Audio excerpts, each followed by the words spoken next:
30대 주부가 심부름센터 직원에게 의뢰해서 갓난아기를 청부 납치한 사건이 벌어졌습니다. 이 과정에서 갓난아기의 생모는 살해됐습니다. 취재기자 연결해 자세한 내용 알아보겠습니다. 2005년 그날의 이야기는 아주 우연한 눈맞춤에서 시작됐습니다.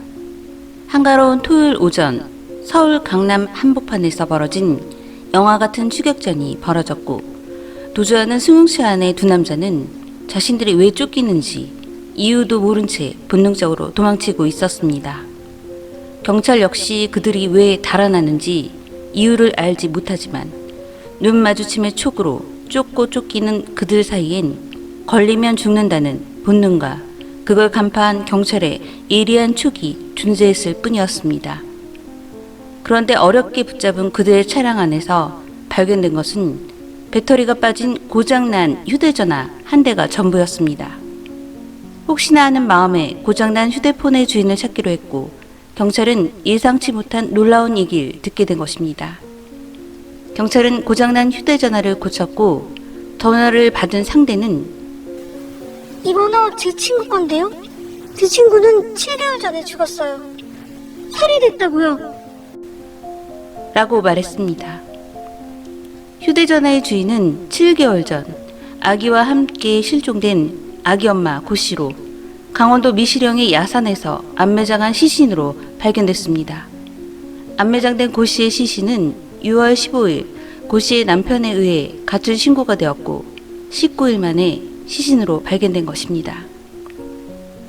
그녀의 휴대폰이 어쩌다 두 남자의 손으로 들어갔고, 고 씨는 어째서 살해되어 안매장된 것인지 이유를 알아보겠습니다.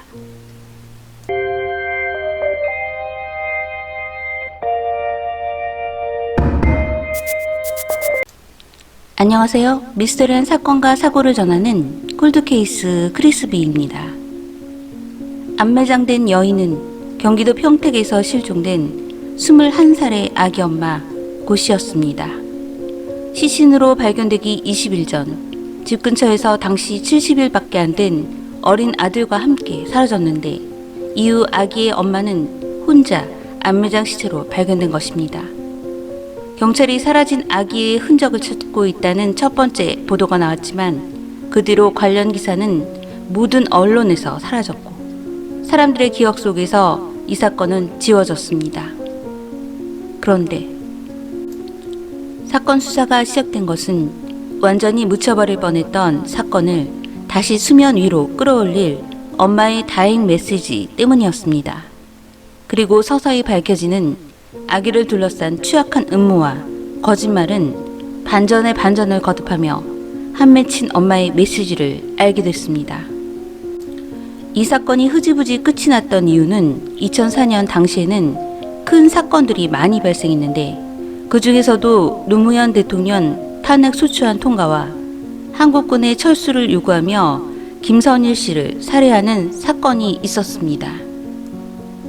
경찰은 죽은 엄마의 휴대폰을 가지고 있던 2인조를 잡고 시신을 발견한 후에 신문을 시작했지만 증거 하나 발견되지 않았고, 극구 부인을 하자 자백을 받을 수 없었습니다.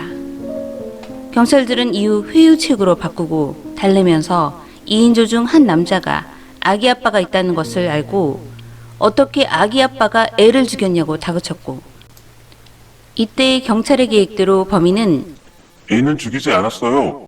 라고 자신도 모르게 소리쳤습니다. 고 씨는 평택 주택가에서 태어난 지 70일도 안 된 아기를 데리고 산책을 나갔는데 두 남자에 의해 납치를 당했고, 이들은 1일 전부터 납치하려고 계획을 했었다고 말했습니다.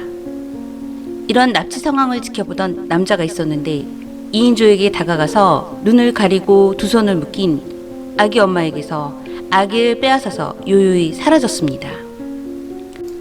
놀랍게도 아기를 데리고 간 남자의 정체는 심부름센터 사장 정 씨였는데, 정 씨는 경찰에게 경기도의 한 가정집에 주게 됐다. 라고 자백했습니다. 이후 고 씨가 2인조에게 살해된 후 8개월이 지난 후인 어느 날, 경찰은 경기도의 한 가정집을 찾아갔습니다. 바로 주부인 김여인의 아기 요람에 아기가 있었고, 집안의 풍경은 너무나 평화로워서 도저히 유괴범의 집이라고는 생각할 수 없었습니다. 하지만 경찰은 아기 엄마와 심부름센터 사장이 눈빛이 오가는 것을 수상하게 보고 아기 엄마인 김여인을 경찰서로 연행해갔고, 아이를 훔쳐오도록 지시한 김여인은 연하 남편과 시어머니 몰래 심부름센터 사장 최 씨에게 아이를 납치해달라고 의뢰했다고 자백했습니다. 김여인은 중화동 나이트클럽에서 만난 연하이며 부유한 남편 최 씨와 결혼하기 위해서 임신을 가장했고, 불임이었던 김여인은 아기를 얻어야 했는데 심부름센터에 의뢰했다고 합니다. 이에 심부름센터 사장 정 씨는 도박으로 절실하게 돈이 필요했기 때문에 보육원 등 영아를 구하기 쉽지 않아서 아기 엄마의 70일 된 아기를 훔치고 그의 엄마까지 살해하는 짓을 저질렀던 것입니다. 김여인은 심부름센터 사장 정 씨에게 성금으로 4천만 원을 주고 아기를 데려오면 잔금으로 3천만 원을 주겠다고 했기 때문에 정 씨는 청부업자로 처남 김 씨와 박 씨와 함께 공모를 하고 병원 신생아실 등을 돌며 유괴를 시도했지만 실패를 하자 5월 24일 오후 2시경 경기 평택시 영화를 안고 가던 고 씨를 납치하고 그 같은 참혹한 짓을 저지른 것입니다.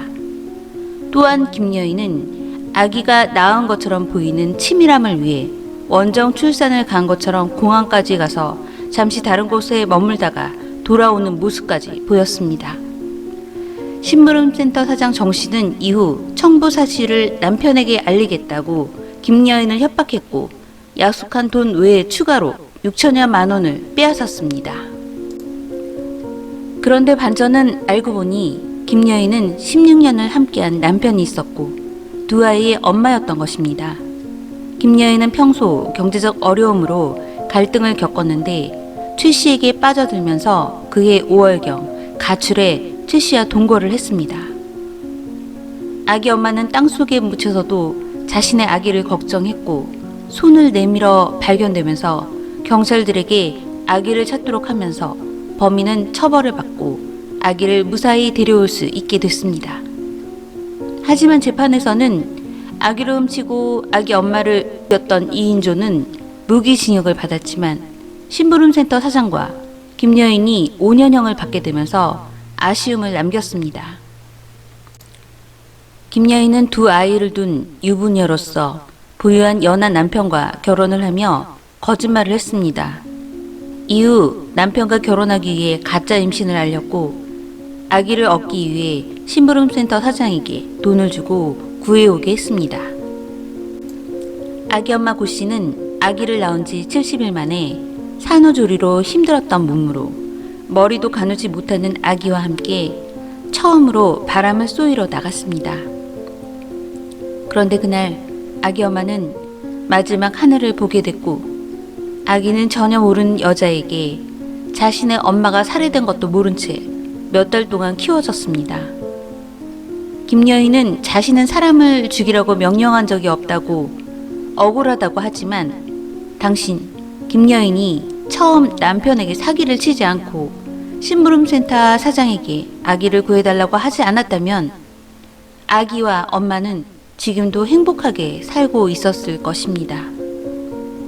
그래도 잘못이 없고 억울한가요? 여러분의 생각이 궁금합니다. 저는 콜드케이스 크리스비였습니다. 시청해주셔서 감사합니다.